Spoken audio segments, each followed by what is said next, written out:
Hello, everybody. Mike Molina here. Well, I want to take a few minutes to review the infamous or now famous Fed funds meeting from last week, where they historically lowered the Fed funds rate by 0.5%. That's something that we haven't seen in many, many years, and it was quite noteworthy. And I want to go through everything about it, the impact it's going to have on the market, and what we can expect moving forward. So if you come away from this video with just one thing, I hope it's that it is the knowledge and understanding that the Fed funds rate has no direct impact on mortgage rate. It's apples and oranges. While there is eventually a trickle down or trickle through effect, there is, if the Federal Reserve lowering the Fed funds rate does not directly impact mortgage rates at all. In fact, last Wednesday, when the Federal Reserve lowered the Fed funds rate 0.5%, we actually saw an uptick in mortgage rates. And there's all sorts of reasons for that, but the primary reason being that mortgage rates are really basically tied to inflation. So let's talk about the various rates that are relevant to us and our industry. So the Fed funds rate. What is the Fed funds rate? The Fed funds rate, very simply, is the rate that banks lend their extra reserves to each other overnight, and the Federal Reserve sets the rate. That's the Fed funds rate. It is not a consumer direct lending rate. You can't go and apply for a loan and request that you get the Fed funds rate. That's just not how it works. The Federal Reserve doesn't lend money. Well, it does lend money to banks, but it doesn't lend money to consumers. So this is the rate that banks lend money to each other overnight. Okay, so that's an important distinction. Now, the next rate to talk about is the prime rate. Now, the prime rate is a rate that banks do lend to consumers, and they lend it. It's the basis for all sorts of lending in the country. It's the basis for your credit cards, for your car loans, for your home equity loans, home equity lines of credit, commercial loans. I mean, everything that's not a mortgage is pretty much based off the prime rate. That's a slight oversimplification, but for the purposes of this video, it's good enough. And how the prime rate is calculated is you take the Fed funds rate, whatever it was. Now, before Wednesday, the Fed funds rate was 5.5. Now it's 5. And to the Fed funds rate, you add 3%. So before Wednesday, the prime rate was 8.5. Now the prime rate is 8.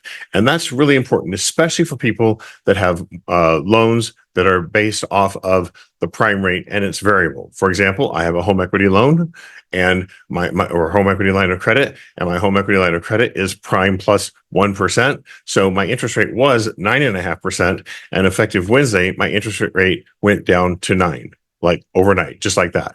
But the 30-year fixed mortgage rates didn't change at all. In fact, they went up slightly. So that is an important distinction. We have the Fed funds rate. The Federal Reserve sets, it's the rate at which banks lend money to each other at. Then we have the prime rate, which is calculated by using the Fed funds rate plus 3. And that's the rate that banks offer to their favorite and most valuable customers. Sometimes they even cut it below that. And it's the basis for so much of the lending. And then we have mortgage rates. And mortgage rates, except for home equity lines and home equity loans. So home equity lines of credit and home equity loans are in the prime rate category, but mortgage rates come from bonds, specifically mortgage-backed securities. So the bond market, okay, reacts to certain news and conditions in the economy, and you'll either see the rates go up or the rates come down as a result. So again, as I said, on Wednesday, when the Federal Reserve cut the rates 0.5%, we actually saw an increase of mortgage rates by a small amount. Now, mortgage rates did not go up because the Federal Reserve cut rates. I'm just using that to illustrate the point that what the Federal Reserve does with the Fed funds rate has nothing to do immediately with mortgage interest rates. Yesterday, I was talking to a friend of mine who's also a real estate agent, and she said, "Hey, do me a video that summarizes the situation that I can just, something short that I can just send to my client." And I thought about that, and then I'm like, honestly, the topic doesn't really lend itself to a really short video. I wish it did, but it doesn't. I'm going to do my best. But this next segment of this video, I say pause, breathe, and relax, because we're going to take a deeper dive. It's not going to be like some college course or anything, but I'm going to take a few extra minutes to help you understand where we're headed and why I'm saying that we're headed this direction. Everything that I tell you, I'm not making this stuff up. I'm just regurgitating information from people that are a lot smarter than me that do this every day for a living and know what they're talking about. I'm just trying to put it into a concise format and present it to you in such a way that is easy for you to digest and remember, and maybe perhaps share with some of your clients. So get ready, bear with me. It's not sexy, it's not exciting, but I do believe it's very important that as a real estate professional, you know this information. Okay. So first up, the Federal Reserve gave us a overview of their economic projections. Now, the Federal Reserve is made up of 19 governors from all across the country. Some of them have voting power, some of them do not. Okay. But this is a summary of what this board of governors, which would include Jerome Powell, believe is going to happen. This is a crystal ball look into our future, if you will. So they expect that there's going to be a 25 basis point, that's a quarter of a percent, a 25 basis point cut at the November meeting, and a 25 basis point cut at the December 18th meeting, meaning that we have another 0.5% to go, that the Federal Reserve is going to cut the Fed funds rate before the end of the year, and that's good. They also project that there will be at least a 100 basis point, so a full 1% additional cuts next year in 2025. We know that the Federal Reserve has a target goal of having inflation at 2.6%, or at 2%, period, but 2.6% by the end of 2024 and 2.2% in 2025. So that is their goal, and everything they've been doing has been to get inflation to that point. Unemployment rate is currently at 4.2%.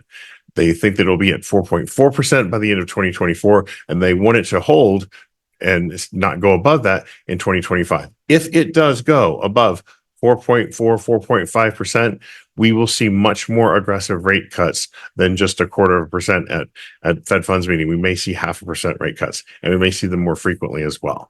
All right, let's look at this. Now, this is a dot chart, and each one of these dots represents one of the governors. And this is 2024, this is 2025, this is 2026, 27, and so on. I'm not going to get into too much of these years, and I have a very good reason for sharing this with you, which is going to become apparent in just a minute.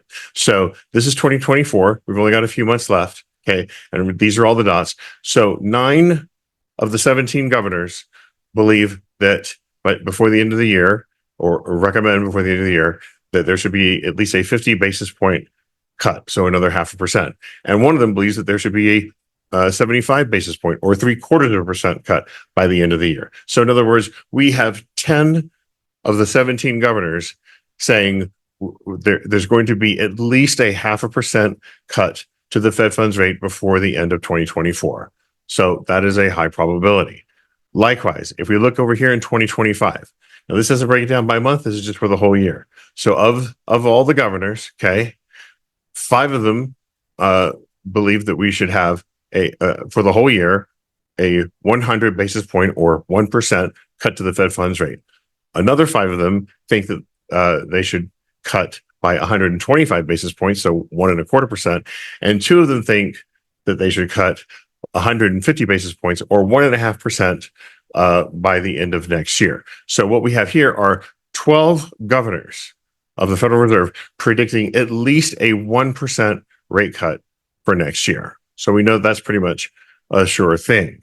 Now we can go on to these other years. I'm not going to get into that because things change so much. It's hard enough just predicting a little over a year out. But what I do want to share with you is this is a chart that I've shared several times, several different versions of it. This is one that I shared back at the beginning of August, just the beginning of August 4th, I believe it was. Okay. And what this says, if you imagine these numbers up here, that there's a decimal point. Okay. So the Fed funds rate, okay, was a 5.5. Okay. It's not even on this chart right now. Okay. So if you imagine this 525 is really 5.25, 500 is really 5%, 475 is really 4.75, and so on and so on and so forth. Okay. So at the beginning of August, I showed you this chart. Okay. And it's a probability chart of what the Fed is going to do with the Fed funds rate. And they're extremely accurate most of the time. So you can see here that they had predicted that by the July 30th meeting of next year, 2025, that there would be somewhere between a 3.5 to 4% Fed funds rate. Okay, the majority of them were right here, 32.27. So right here, what is that? Like something like 70, 80%, 70 to 80% chance that we were going to have a 3.5 to a 4% Fed funds rate. Okay. Nothing below that was even on the table. Now, fast forward a month and a half, almost 2 months. Check it out. This option was not even in the probabilities at the beginning of August. Now there's again close to a 80+% chance, according to this, that the Fed funds rate by September of next year will be somewhere between 2.75% and 3.25%. That means that the prime rate, which is currently at 8, will be somewhere between 5.75 and 6.25%. That means if the spread between all these various rates follows, it's not unreasonable to expect to see a 30-year fixed mortgage rate somewhere in the mid to high 4s to low 5s, sometime mid to late next year. Personally, I think it's going to be sooner, but I think that's a very conservative approach. So this is something that's, I know it can look like a lot of numbers on a page and very messy, but this is really great news because as we go lower and lower in rates, the market's going to pick up. Remember on what I showed you in one of my videos back in August, that for every 0.5% drop in interest rate, somewhere between 2.3 to 2.6 million new qualified buyers enter the market. That's on top of all the ones that are already qualified that aren't doing anything. So we are going to see a boom the longer time goes on, and I can't wait. In conclusion, with all that said, thank you for bearing with me. I just want to go over some things that Jerome Powell said. So he doesn't believe that we're going to see a recession. Okay. Again, that's arguable. Some would say that we actually are already in a recession, but I'm not going to fight about it. Spending and growth have remained resilient. These are all fluff words from the Fed. The thing I want to point out with you is that what he's saying here, don't expect to see another 50 basis point cut. That was a one-off. What he really should say is because I waited too long, but he didn't, he didn't say that. He's pretending like it was some other reason. He doesn't think they're behind the yield curve, which just means he doesn't think he's too late on anything. He thinks he's right where he's supposed to be. And for nobody to get used to seeing these 50 basis point cuts. Here's a part of the quote that I thought was pretty impressive and that I know that you will be excited about. He said, this is Jerome Powell himself, I think as we normalize rates, meaning as the Federal Reserve normalizes rates, you'll see the housing market normalize.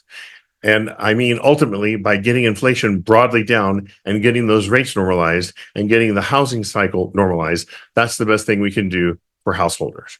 So it is good to see that they are mindful of the housing market and the impact of what they do on it. And what he's basically saying is as we continue to cut rates, the market's going to take off. So there you are, for what it's worth. Just one last thing to share with you. This is just a quick FYI. This is the email that you received from me with the Mortgage Minute. Here's the video. Here's where I put rates, obviously, for you to view every day. Now, what I've added this. I'm adding an economic calendar for those of you that really want to kind of look into the future on your own. So this economic, you'll be able to see it clearly when you get the email. But these arrows with blue and yellow, they're important, not the most important thing. The ones with red and yellow, these are super important. For example, this Friday, we have PCE, which is the Federal Reserve's favorite measure of inflation coming out. And this can really, really impact mortgage rates. More than anything else, this PCE report is what will always impact mortgage rates the most because it's directly tied to inflation. And that's the Federal Reserve's favorite measure of inflation. Also, right here, as I said, just to quickly read this, mortgage rates reliably follow the direction of the 10-year Treasury yield. But while knowing the amount of the 10-year Treasury yield will not exactly tell you what mortgage rates are, following the trend will give you an insight into how mortgage rates are trending. In other words, if the yield on the 10-year Treasury is going up, mortgage rates are going up. If the trend on the Treasury yield is going down, then mortgage rates are trending down. And I put right here a little hyperlink that you can click, and it'll take you straight to CNBC with where the 10-year Treasury is. So you can do this every day, anytime you want. And this is all the historical and the down, and you can see what's happening. And sure enough, it's exactly right. So that's it for me for today. Thank you so much for watching. If you have any questions, please don't hesitate to call me anytime. I'm always happy to take your call and help any way I can. Have a wonderful day. Have a wonderful week. And we'll talk with you soon. Take care.